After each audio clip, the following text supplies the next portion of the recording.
Hello everyone. Today we will talk about how to fix the app of Lime.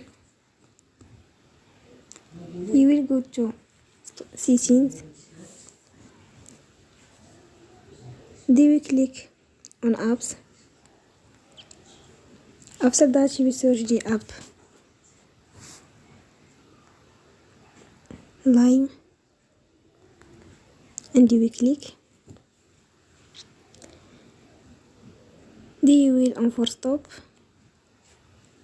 After that you will go to storage.